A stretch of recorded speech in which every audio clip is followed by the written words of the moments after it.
And I saw a lot of people eating a lot of this fried food, not healthy food, and they were all healthcare providers. So doctors and nurses, and kind of blew my mind. Like, we're trying to promote health, but yet we're eating this kind of nasty food. Took him extra long to scrub the fried chicken grease off his hands, is what he was saying. And he himself had just had bariatric surgery, had lost 100 pounds in the last year, but was continuing to eat this kind of crummy food. You see these atherosclerotic plaques, they're blocking arteries. It's a pretty intense surgery. And I was just, at that moment, a light bulb. Why aren't we correlating our food to these disease process? If something standing between you and your happiness, it was for me. I had to face my depression and the constant negative self-talk. Therapy helped me realize I deserve to be happy. That's why this podcast is called I Choose Health, because I made the choice to heal and I want to share that with you. As a gift to you, we've partnered with BetterHelp as our sponsor to help you start your own healing journey. We all face moments when life feels overwhelming, whether it's stress, anxiety, or just feeling stuck. Talking to someone can make a real difference. And that's where our sponsor BetterHelp comes in. BetterHelp offers professional online therapy that's convenient, affordable, and entirely on your schedule. You can connect with a licensed therapist by video, phone, or even chat, whatever works best for you. Let our sponsor BetterHelp support you on your journey to better mental health. You can get 10% off your first month by going to betterhelp.com/iChooseHealth. That's betterhelp.com/iChooseHealth for 10% off your first month. Take the first step toward feeling better today. As a teenager, I decided to live better, so I gave up the meat, eggs, and cheddar. At 20 and 30, I wanted more, so I strengthened my mind and my core. Living a life that is healthier and wealthier because I choose health.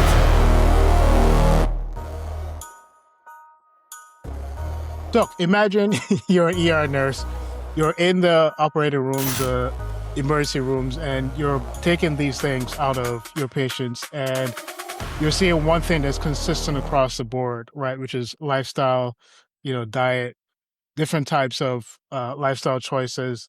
And it hits you that, maybe after seeing all this, that you should also make a lifestyle change. And that kind of sums up the story of our next guest today, which is Melissa Ficarra. So Melissa Ficarra, welcome to the I Choose Health podcast. Thanks for having me. I appreciate it. Yeah. So Melissa, give us a rundown of your experience within medicine and you as an ER nurse, the things that you saw from day to day, and ultimately what led to your decision to choose to go vegan, to just change your lifestyle overall. Yeah. So this goes over a decade back. I've been vegan maybe 15 years now. I'd have to do the math. But going through nursing school, I was in Mississippi at the time, but originally being from Colorado, where I think in Colorado we have pretty good healthy lifestyle choices. It's not like fried food everywhere, where in Mississippi it is. So I had gone to Mississippi and I saw a lot of people eating a lot of this fried food, not healthy food, and they were all healthcare providers. So doctors and nurses, and kind of blew my mind. Like, we're trying to promote health, but yet we're eating this kind of nasty food. So I was in nursing school when all this happened, and I was waiting for a nutrition class. And this is not just because I was in a Mississippi nursing school. I was in a very good nursing school at the time. So all across the country, nurses don't get nutrition in their education. And if we do, it's little things like third world countries would see, like scurvy, how do we get vitamin C in the diet? Things that aren't a problem here. So I was going through nursing school and I was going through an OR rotation, and it was Wednesday. And at this hospital, it's fried chicken Wednesday every Wednesday. And I'm telling you, it was a hit. Like, you had to get down there a half hour even before they opened the doors, because within a half hour it would sell out. And I thought that was a little wild for a hospital to be, selling this kind of like unhealthy foods, but I didn't think much of it. But I would opt for, a chicken breast instead of all the fried things. But we were in that OR room and we were about to do an open heart surgery. So this is called a CABG, coronary artery bypass graft. And this is very extreme. You saw open a chest, you crack open ribs. It's intense. And so we were doing this. The patient was sedated and ventilated, and it had taken extra long for the surgeon to come in. Mm-hmm. It's because it took him extra long to scrub the fried chicken grease off his hands, is what he was saying. Mm. And he himself had just had bariatric surgery, had lost 100 pounds in the last year, but was continuing to eat this kind of crummy food. So this open heart surgery, you know, you see these atherosclerotic plaques, they're blocking arteries. It's a pretty intense surgery. And I was just, at that moment, a light bulb went off. Why aren't we correlating our food to these disease process? So I waited for that nutrition course to come around so that I would learn that. And like I said, it never came. So I just dove in. I started reading and researching about nutrition in and of itself. I think my first book was Diet for a New America. And then from then I found all these what the health documentaries and Forks Over Knives. And then, you know, you open Pandora's box and now there's no going back. So as you stated about nurses not getting nutrition education. You know, I was speaking to Dr. Eugene Antonucci this week about, you know, his experience and, you know, how much nutrition lessons medical doctors get. Do you know if, because I saw that medical doctors get somewhere around 20 hours of nutrition classes. Is that the truth in terms of like medical doctors, or is it that nurses don't get it and medical doctors do? Like, what is the contrast there? I think in general, I mean, the hour wise, I'd have to look. But I think in general, like the amount of pharmacology that we get and like studying the disease process versus nutrition, which directly correlates with it, is just so minuscule in nursing and doctors. It's just wild. And like I said, the kind of nutrition courses that we do get are based on, you know, what they're pushing in the food pyramid or in third world countries, like diseases that we just won't see around here. And so it's mind blowing to see that you can have reversal of many of these diseases that are causing these deaths across America. And it's just not taught in school. I don't know why. Maybe, I mean, I can hypothesize, but I'm not exactly sure why. Now, prior to this, what was your lifestyle like in terms of diet, exercise, you know, rest? Like, what was that like? Yeah, coming from Colorado, like I said, we're all pretty active here. I think I was raised with like health in mind. And so, you know, in our Easter baskets, we got bananas along with like our little jelly beans and Easter egg chocolates and stuff. So yeah, like I said, I didn't do a lot of like fried foods and stuff, but I still loved, you know, a pizza slice and hamburgers, just like every other kid, hot dogs, all of that same stuff. It wasn't any different. It was just a big issue to see it be such a problem in, you know, the southern states. And that's where you see these diseases run rampant when there's diabetes and high cholesterol. And, you know, that's like the norm. And it's younger and younger kids that are getting it. And there's no education at all in the school systems or what they're feeding them in the hospitals and in the schools. And so, yeah, I was raised pretty healthy and I knew what I thought was healthy food, but I was still eating, you know, chicken breasts and ribs and hot dogs, just like everybody else. And I still do now, but they're plant-based hot dogs. Right. Yeah.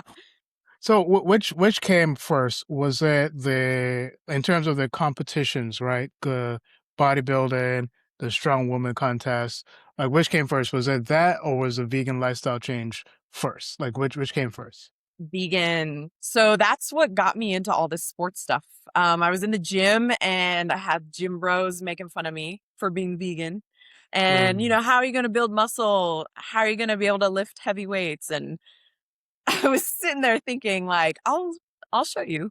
So the first sport that came to mind was bodybuilding. Like, how else do you showcase muscle, right? So I signed up with a coach. And at that time, I believe I had been vegan maybe 12 years by then, 13 years. So like a good amount under my belt, but I signed up with a bodybuilding coach and he got me on my first stage, which was a large one. And I ended up winning the whole overall and then went to nationals after that. And within 2 months got my pro card.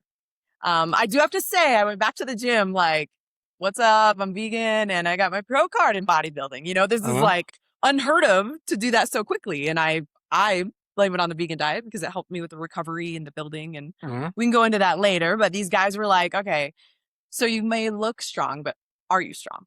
And I was Uh-huh. like, what does that even mean? But these were like powerlifters and they competed in strongman. So they're like, there's a strongman competition next weekend. Uh-huh. Sign up. So I signed up for that to prove my strength, tell me I can't do something and I will. And I won that as well.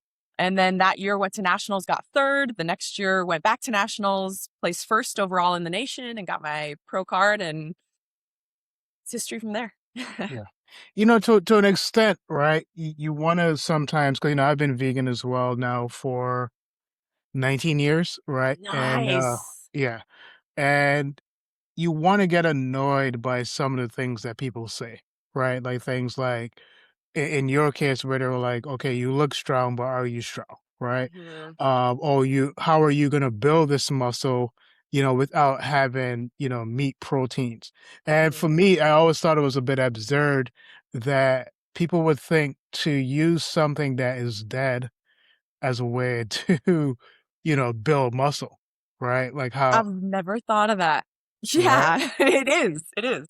So it's like I want, as I said, I sometimes want to get upset, but then it's just like with all of the imaging and everything that's out there in the media, in regards to vegan lifestyle and um, how you need to get more meat to build muscle and get your protein. It's like a very protein driven society right now, right?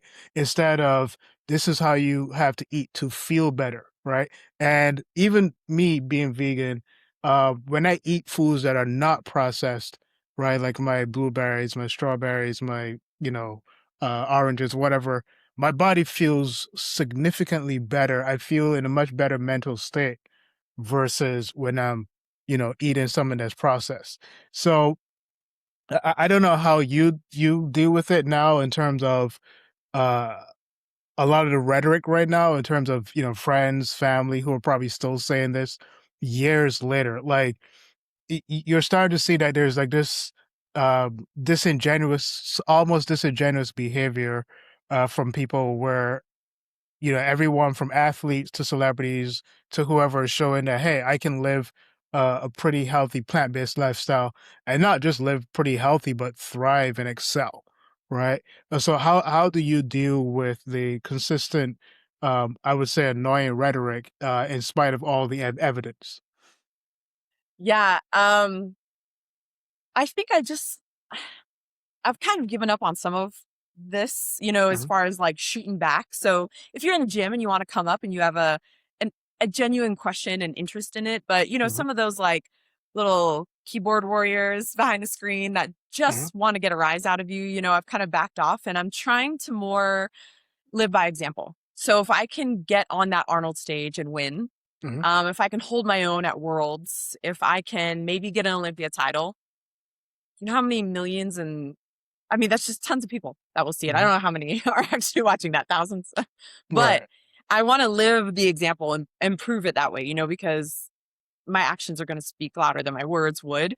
And Mhm. sometimes people are just they're just wanting to like get a rise out of you. And that is frustrating. Like what's some of your most favorite questions that you get, like, oh, if you're on a desert island and there's Yeah. nothing around, Yeah. would you know those?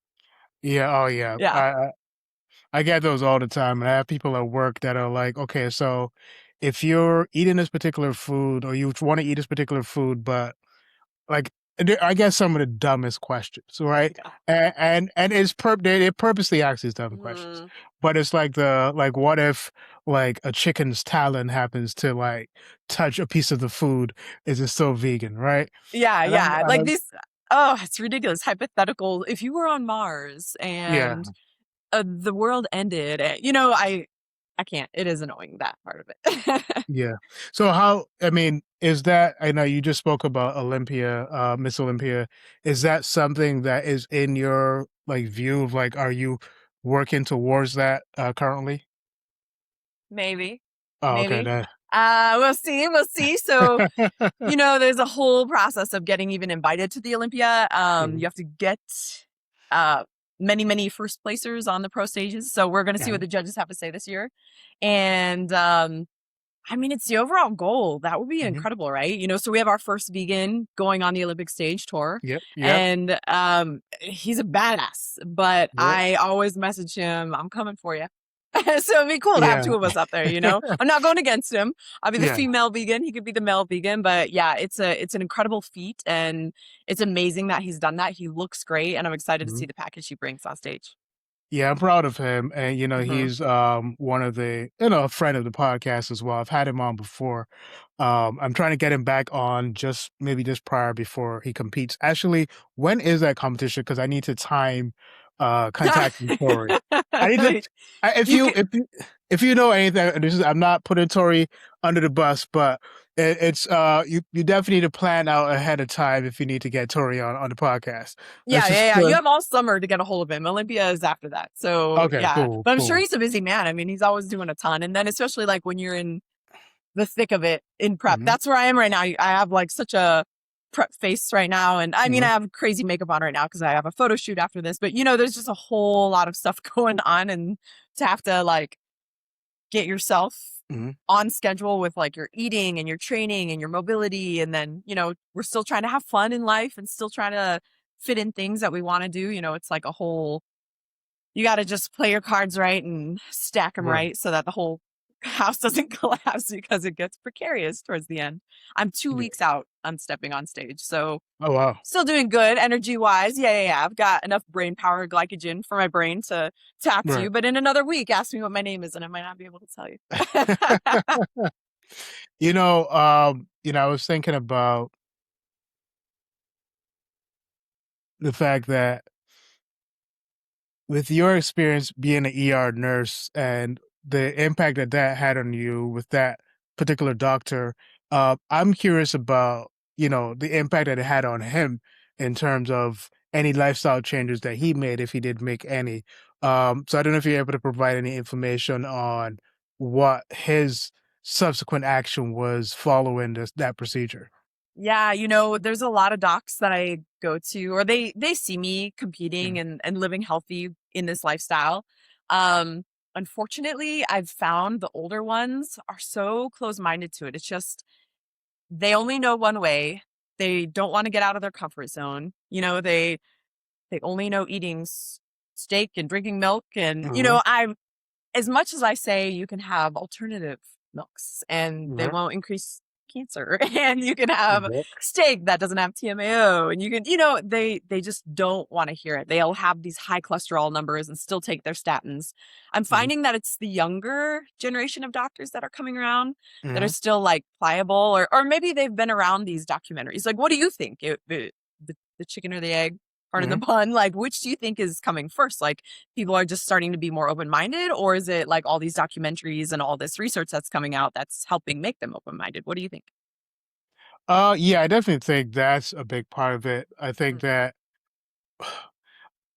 I don't think that people are always actively seeking out information or mhm, like different ways to change because people are really set in their ways.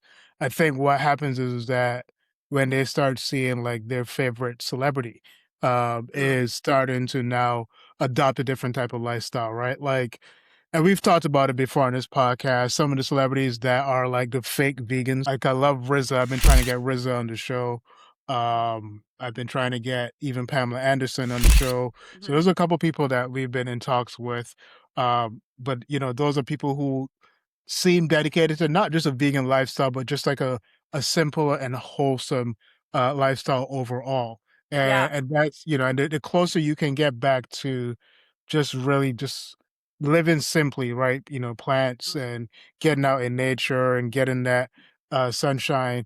And that's something that I'm trying to gravitate more towards because I'm not gonna lie, those first few years of being vegan, like it was a lot of processed stuff, right? It's a lot of processed stuff, and then I was like that sweet tooth vegan, right? That like I was picking up all the Mm. vegan chocolate cookies and vegan chocolate, Uh-huh. whatever it was, right? So, Yeah. but I do think that is what's impacting a lot of changes in society today. And Mhm. so, like I met a lady last week, she's like 25, and I was surprised that even she had like tried a vegan diet for at least a year and a half or two, right?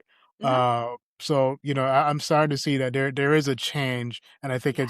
um, it's the documentaries are playing a part, but I do Mhm. think that because people are so impacted by people that they love to watch or listen Yeah. to, that's impacting Yeah. them. I do. I kind of find that disheartening, in America where entertainment is like the number one thing. I mean, I get it. I'm in all that, but like where Kim Williams was Mhm. the American Heart Association's president, and he was saying adopt a plant-based diet, and still doctors didn't listen to him or the Mm, general population. You know what I mean? And so then it takes someone like Pamela Anderson mhm. to say, "Look at me," and then we all listen. So that's where I'm Yeah. trying to walk that line of I if I can get on these big stages and people can see me and see that I Mhm. can thrive on a plant-based diet, then, will that make people get a little healthier? Will that save animal lives? Then I'm Mhm. willing to do it. But, I do wish that people would kind of take their own health into their own hands and like do the Alright. research themselves. And I mean, I think it's big documentaries like The Game Changers coming Mhm. out, and having Arnold Schwarzenegger on there and kind of like showing the younger Mhm. population, these athletes that are just killing it, and it's Yeah. cool to be a part of all that. I really love all that big media push that we're getting, but it's always been there, the research and the science and Esselstyn and Bernard, all these doctors have been like Mhm. doing this for so long and just knowing that plants can change your life, but Yeah. just nobody wants to hear it. So we've got to kind of lock in and walk the road of what the younger generation is being entertained by, and then yeah, maybe we can start getting a little seed planted in that arena. But yeah, I Yeah. do. I just want people to be more empowered. Yeah. Go do your own research, be your own science experiment. Do nothing but a whole food raw diet if that's what you want for a little while, and see Mhm. what your body does. Like as an athlete, you're probably gonna thrive.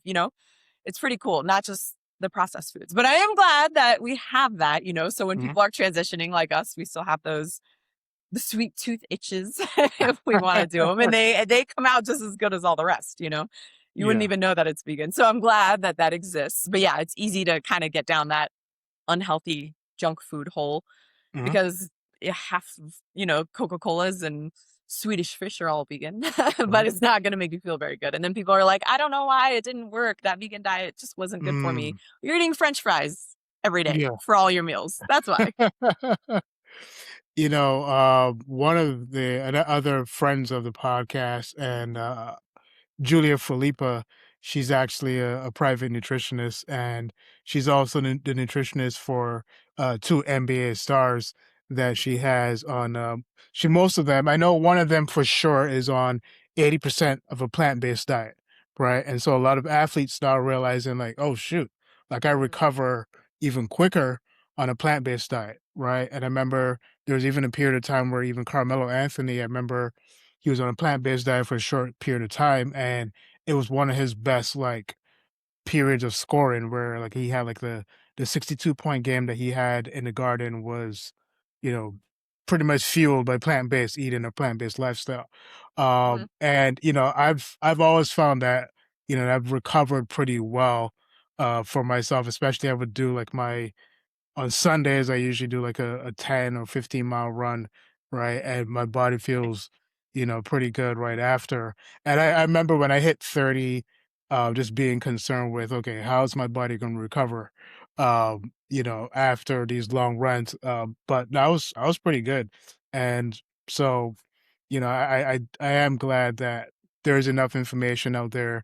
There's enough people out there to show that, hey, you can still, you know, be vegan, live a vegan lifestyle, a cruelty-free lifestyle, and still be strong, still be pretty cognizant, still understand what's going on around you. And it's interesting. Like I've realized it too that when I'm around people who consume meat, and this is not me trying to make any distinction between myself and others, but um, people who are even like vegan tend to even have like a more cheerful disposition, right? Versus like people who are on meats tend to be they're okay, but a lot of times they're pretty angry. And I'm like, why? All Right? those And energies being consumed. Yeah, that death yeah. and suffering. Yeah, I think about that. I believe that. And I had a strongman coach actually who he's won the Arnold lightweight and middleweight many, many, many times. He's incredible, high level athlete. Mm-hmm. And when he came around his competition times, he would be vegan, not even knowing that he was. He just knew that like dairy and all the, it just created a lot of inflammation and it was like Mm-hmm. heavy for him. So he'd perform better like plants and fruits and, whole grain oats and stuff. And so when he met me as a vegan athlete, Mm-hmm. kind of correlated the two. And I'm like, so on your off season, why wouldn't you want to keep doing that? Like your off season is where your big gains come in. That's where you're Mm-hmm. like getting your PR and gaining all that weight and like all that muscle and endurance. And so why wouldn't you want to continue having those kinds of gains on the off season? Mm-hmm. So he's slowly dabbling down that plant-based road. But yeah, it makes a huge difference. But I do believe that energy consumed, kind of, I don't know, if I was walking around inflamed and Mm-hmm. arthritic joints and painful all the time, I'd be angry too. And I don't have any of that. And I'm a Yeah. ripe old age, way older than you. So yeah, maybe Yeah. I'll go to Masters Olympia even. I'm so old. But yeah, it's just incredible to be so spry and running around, and I make laps around half the nurses in the ER anyway, Mm-hmm. and they're like, how do you have so much energy? And I Mm-hmm. don't do a lot of energy drinks. I mean, I just picked up coffee earlier this year and was like, Mm-hmm. what is this? Because then I'm bouncing off Yeah. the walls and people are like, don't give her caffeine. And I just blame it on my plant-based diet. I mean, I feel great. So Yeah. I think it shows. Yeah. So they say never ask a woman her age. Uh, but I'm gonna let you tell it. So I'm not I gonna brought it ask up. it. Yeah. No, I brought it Yeah. up. My birthday's in a couple weeks here now, and I will Mhm. be turning 39. Okay. Okay. There you Yeah, go. yeah. So, Masters Olympia is 40 plus when you Okay. step on that stage. So I'm hanging with the open. I got those young Okay. girls and they are young. There are girls coming in like in their 20s. Mhm. Some of them, they're just killing it. And Mhm. unfortunately, here's another subject I'd like to touch on. A lot of like the enhancements Mhm. that are becoming rampant in the young community is really sad. So I chose to step on a not tested stage, meaning, like there's different federations of bodybuilding and strongman, and you could do like a natural one or like the real competitive ones are the Arnold and Olympia and all that. And Mhm. as a natural athlete, I chose to step on those big stages, showing you could be natural and you could be vegan and still hang with all these people doing all this junk. So, I Mhm. mean, it's just sad to see because a lot of these women, they want to have babies later on, or, like they're wondering why their voice is changing and why they have Mhm. like a man jaw and, like all of this kind of stuff now because they're 20 and Right. they're on who knows what. And so that's kind of like a sad route to hurry and take, but it just shows like Mhm. everybody wants that, like that quick pill that how do I get big faster? How do I get Mhm. healthy faster? And so like, give me the statin instead of like Mhm. cutting out the bad foods and placing them with good foods, instead of putting in dedication and cutting out just that motivation when you feel like it. It just takes a lot of work in the gym and you got to earn it. You can't just like Yeah. take a pill or an injection. And so, yeah, it's pretty sad to see that happening a lot, especially unfortunately the young boys they're in Mhm. high school and they're doing all sorts of stuff. So I Yeah. hope coaches coming up are able to, if their client decides to do something like that, I don't know, get blood work or Mhm. something like that. But I don't want it promoted, like let's do the most that we can with our natural genetics and get as high as we can get. And then when you're old, if that's something you want to do, maybe think about it later. But like people just don't understand the repercussions of all this. And sometimes Mhm. it's like down the line, including what you eat and how your cholesterol raises and how these atherosclerotic plaques are formed, So Mhm. right now I'm eating a blueberry and a salad and it tastes great, but Mhm. maybe I feel good for the rest of the day, but I'd rather have, the burger and the cheese and the Right. immediate dopamine that I'm going to get. But Mhm. 20 years from now, when you've got all sorts of arthritic problems and the main diseases that half of America has, then yeah, you're going to think back and wish that you didn't. So I wish people would just like have that delayed gratification of do what's healthy now. And I promise you're going to feel great. Yeah. Mhm. By the way, 39 is not old. Just want you to know. I know. I don't mean Okay. to say it's old for like the people that are like, Yeah. 50 and killing like the rich rolls out there, like Yeah. still smashing, David Goggins, they're like world record breakers still doing incredible things. So Yeah. no, but in the bodybuilding world, we Mhm. don't last too long, because everybody's Mm. joints wear out. And so, yeah, it's Yep. old in the bodybuilding world, but I've got Yeah. plenty of years under me because I'm plant-based. I'm thinking about going back to Tori. Like when Tori told me Hmm. his age, like Tori's 52 now, Yes. right? Like, Uh-huh. still looks amazing. And I always say like my goal when I'm 60 is I'm trying to look like Lenny Kravitz when I'm 60, right? I don't know if you I don't know if Yeah. you've seen him recently, but like He looks great. 61 in great shape. So Hmm. that's my goal, and Yeah. I'm hoping that this works out well for me. We'll see. They say black doesn't crack, although I have seen some black crack. But Well, it's what you put in your body that matters. yeah, yeah, And you're putting the right things in. So I yeah, think you'll look great. yeah. Thank you. I would ask you to guess my age, but I'll the bald head has been kind of fooling people recently, so I'm gonna leave that alone. It's purposeful. Yeah. So people don't know. But you have any grays coming in there? No? No, you I, don't? I don't I No? don't know. I don't know. Uh, I don't know. what is it? What's your age? 35. Oh, 35. yeah, yeah, yeah, yeah. Yeah. You're doing great. You're doing good. So Yeah. I'll be 36 in like 3 months. So Oh, yeah. yeah. You're a summer baby too. Happy birthday early. Thank you. Thank you. So I know you were Melissa Busta before. Yeah, Busta. Uh-huh. Busta, like So all my competition and even my IFBB pro card still says Busta. So when I step yeah, on stage in a couple weeks, they'll yeah. probably announce me with the wrong last name. But yeah, I recently got married. Hey, He's a congrats, bodybuilder as congrats. well. Yeah, and he's vegan. And so we are just living our best vegan lives. Uh-huh. But if you want to find me, there's like some people that have been hating on me on social media lately, like, this girl isn't even an activist. She hasn't even done anything. Well, you're looking at my new last name. I've Right, only been married a couple months now. So right, it used to be Melissa Busta. And my Instagram handle was Body by Busta, but now I'm a Ficarra, an right. Italian. So it's Fit by Ficarra is what we changed it to. And definitely we'll definitely talk to your husband as well at some point. But what was that like? Like when you met him, was he already vegan or like? Oh, yeah, that He was there. not. Okay. Yeah, Well, yeah. So I'm lucky enough to have had positive changes in a lot of people's lives. I mean, I think just like what we're talking about, I lived the mhm, example. So, he's into metal and there's like a lot of good metal bands, like mhm, straight edge rock that they talk about like Earth Crisis and stuff. They talk about like what we're doing to the planet. And so he kind of knew a little bit about it, but chicken and rice and broccoli, man. And mhm, then he saw me doing chicken, rice and broccoli just like him and was like, oh, what's this about? And so mhm, just the exact same thing. You plant the seed. There was no pressure. We were just hanging out and I would be like, hey, watch this documentary or like look up this study. And so it was mhm, very quick to change because he's an animal lover anyway. We have a million dogs and cats and and all sorts of them. And it's no different. A pig from a dog from a cow. They're all the same and they're all sweet creatures. And so it was just a quick little hop over. And now he's like, why didn't I do this sooner? That's mhm, my only regret. So yeah, it's really cool to see that and to have someone who has such an open mind to yeah, have learned, that steak's the only way to build muscle, but then pop over and see he's doing competitions and doing better on a plant-based right, diet. So that's really fun to see. yeah. Well, Mhm. I think the next time you go on stage, I know the name is Ficarra now, but you might want to play like a Busta Rhymes uh Ah, sound yeah. kind of Let's intro. let's get him plant-based.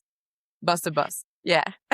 That what I was gonna say that might be hard, but the people he's around might not be that hard Yeah. because he's around the what's the name of that group? The Locks. A lot of Yeah. those members, right? A lot of those I've guys seen him like with Will I Styles P. Am and yeah, yeah, Yeah, yeah. There's quite a few people. He should just yeah. come on over. Come on over. I'm pretty sure he's not too far, right? Because he's even told his story about what he experienced with his health. And he almost got to a point where he actually got pretty close to dying actually. Yeah, yeah, yeah. So and he lost all that weight. So he's Mm-hmm. not too far. It's not too far, All you right, know. well, call him out. Come on. I'll call Try him up, but plant-based. I'll call him out, and I have people who know him. I'm actually working on getting him on the show as well. Perfect. So we'll see. But Now that are you still working in the ER room or? Yeah and no. Okay. So I'm still an ER nurse, but this is a full-time job stepping on a Hmm. pro stage. So I went to what's called PRN. So I just pick up as needed throughout the summer. So I have like 3 or 4 shifts every couple months. Hmm. So yeah, I'm popping in, I'm keeping my license active. I still know what I'm doing, saving some Right. lives. But in the meantime, just trying to keep my life while Right. I'm, on that treadmill so early in the morning. My hours are ridiculous and it's crazy. And I'm getting more shredded as I'm about to like step on Hmm. stage. So yeah, like I said earlier, my glycogen stores aren't quite getting up to my brain like they used to. So we'll step on stage first and then I'll go back to full-time nursing. But yeah, it's always been a passion of mine. I like helping people, but I mean, bodybuilding is just so fun.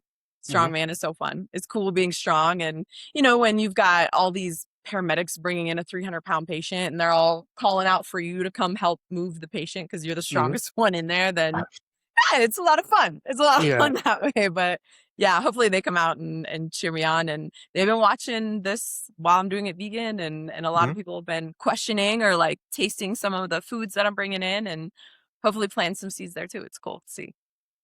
So with that, right, because I wonder how Mhm. limited is the role of an ER nurse, right? Because I imagine if you're responding to a situation, Mhm. you're just dealing with that patient at the time and then passing them on, right? Yeah, So yeah, yeah. like, so how much are you able to, and obviously without getting yourself in any trouble, Sure. um, speaking to patients that come into hospital and, maybe influencing them to live a healthier lifestyle. And maybe not necessarily plant-based, but this is to make small Mhm. changes here and there. Yeah, yeah. We see a lot of, trauma, stroke, heart attack, and that's not the right time to be like, so what did you eat today? You know what I mean? So there are times where we're like in and out, let's get them on the chopper and get them. So it depends on what's happening. But some people that are coming in and they're sitting around, they're waiting on imaging or their lab results to show, like I can pop in there and say a Mhm, couple things about being healthier. And then people just see me. They're like, "Oh, you work out, don't you?" And I'm like, "Yes, in fact, I'm a pro athlete and I'm vegan." And so you can start talking a little bit that way, especially to family members, but it's not as much in the ER as when I think the most rewarding experience, I was a clinical research nurse mhm, at the Barnard Medical Center or the Physicians Committee of Responsible Medicine in Washington D.C. and we had clinical research trials where we would get people off the street and there would be hundreds of them and they would just come through and just do this clinical research, for a little bit of money or, they just want to change their lifestyle, or not knowing what of a huge impact it's going to make. mhm, People coming in, eating steak and potatoes and fried chicken and then like, whoa, you want me to do what?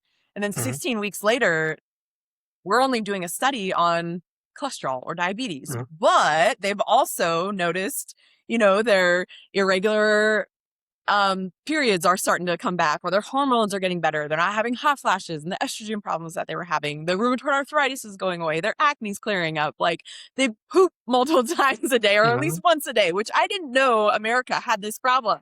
But mhm. people don't poop.